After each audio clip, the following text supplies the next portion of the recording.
Welcome back to the chaos, to the bright lights, to the booming voice of Howard Finkel echoing through a sea of signs and smoke.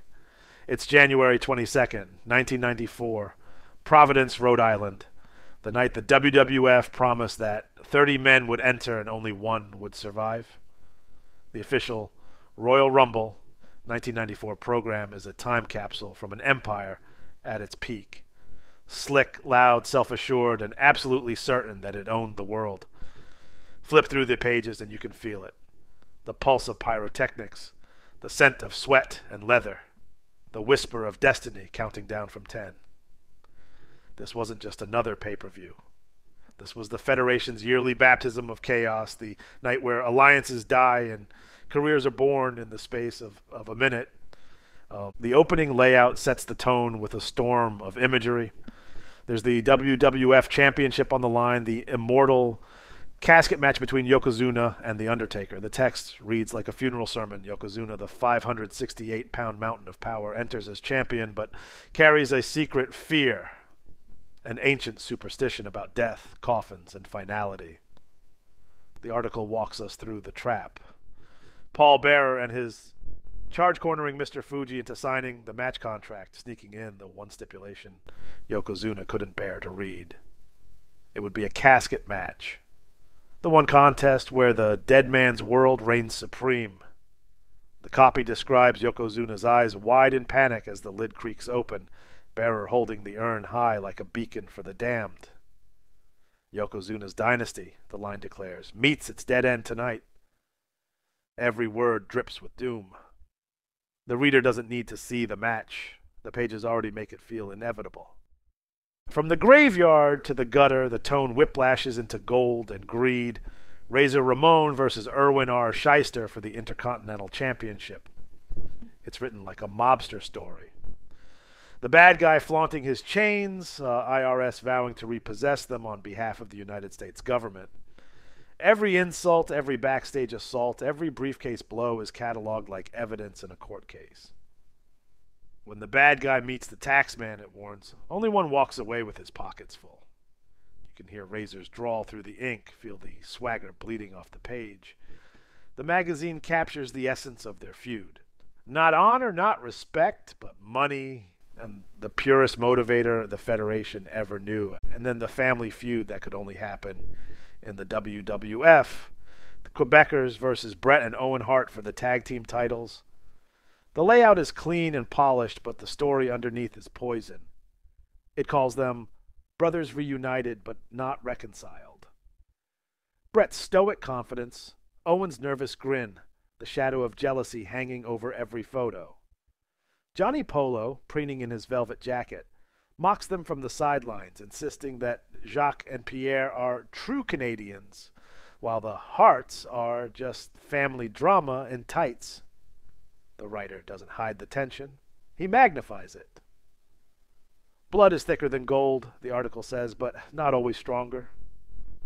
Every sentence foreshadows the inevitable fracture. Then comes the heart of the issue. The centerpiece, the promise, the chaos. 30 men. One dream. It reads like a proclamation carved in stone.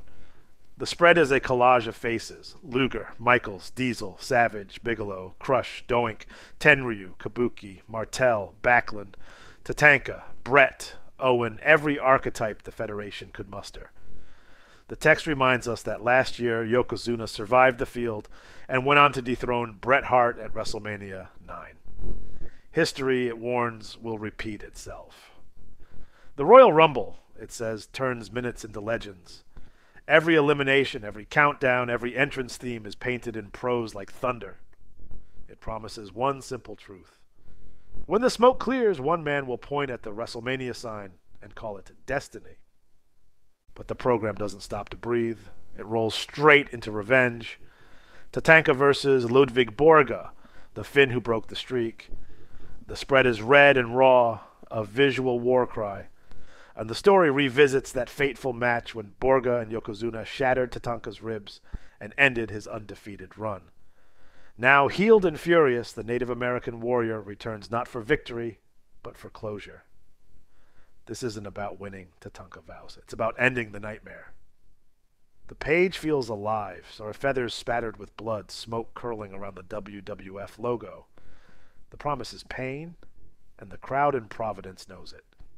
The program, like every WWF publication of the era, is laced with corporate bravado. The glossy advertisements that made Titan Tower feel like Hollywood.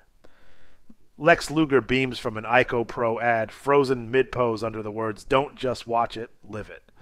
Another page hawks WWF Rage in the Cage for Sega CD.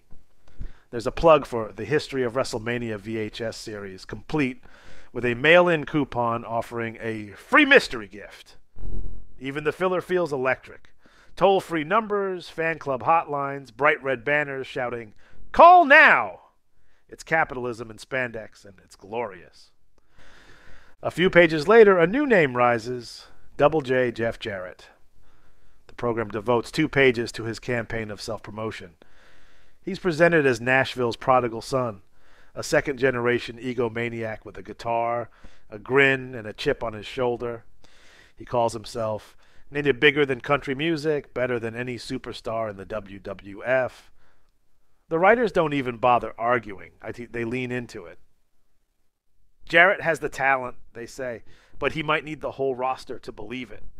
It's vintage 94 WWF, equal parts arrogance and foreshadowing. Then the program swerves into fury with the ongoing saga of Randy Savage and Crush. The story unfolds like a tragedy in steel.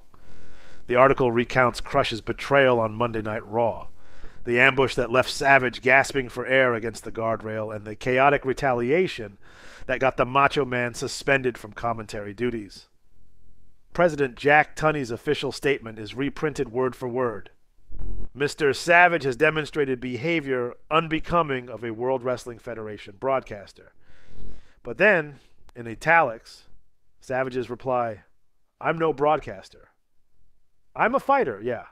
It's raw. It's real." And it reads like the first chapter of a grudge that would follow him all the way to WrestleMania X. From there, the pages ooze charisma as Shawn Michaels reappears, the self-proclaimed rightful Intercontinental Champion. The article calls him the most dangerous liar in the business because he might be telling the truth.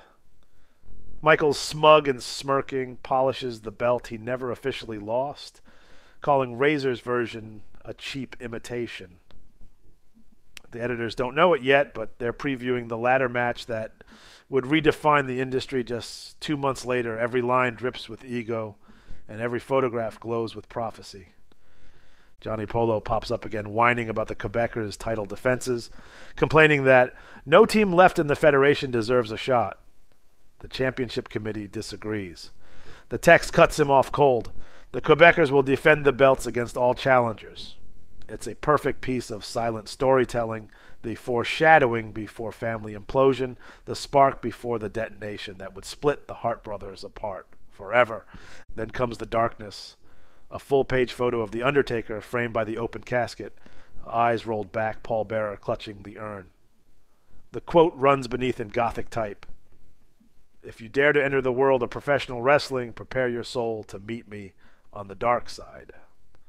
It doesn't read like promotion. It reads like a threat carved in tombstone marble. The tension on the page mirrors the anxiety of every child in that arena who knew the dead man's entrance theme by heart. The back pages roll like credits to a movie you don't want to end. There's an ad for Mortal Kombat, another for WWF t-shirts and posters. A reminder that fandom in 1994 was physical. You clipped, you mailed, you waited. Every order form, every mail-in coupon feels like a piece of that lost tactile world. The program's design even smells like the decade. Glossy paper and black ink. The scent of Titan Sports in its golden prime. The card is listed one last time at the end. No fanfare, just certainty. Yokozuna and The Undertaker, Razor and IRS, the Harts and the Quebecers, Tatanka and Borga, and the 30-man Royal Rumble itself for the right to headline WrestleMania X. The final printed words shout the next chapter, WrestleMania X, 10 years in the making. Live from Madison Square Garden, March 20th, 1994. The tagline glows across the back page like neon scripture. The celebration of champions. Close the program and it hums like a live wire. Because this wasn't just hype. This was the Federation's gospel. A snapshot of an empire caught between cartoon spectacle and genuine magic. The night where Yokozuna's fear met the Undertaker's curse, where Razor fought taxes, where family loyalty cracked beneath tag ropes, and where the countdown clock wrote history in 30 beats. The Royal Rumble 1994 wasn't just a pay-per-view, it was mythology on cable television, printed and bound in ink that still smells like ambition. You can still hear it if you listen. The crowd chanting, the buzzer screaming, the ring shaking under 30 bodies. 5, 4, 3, 2, 1. The doors of destiny swing open and the rumble begins again.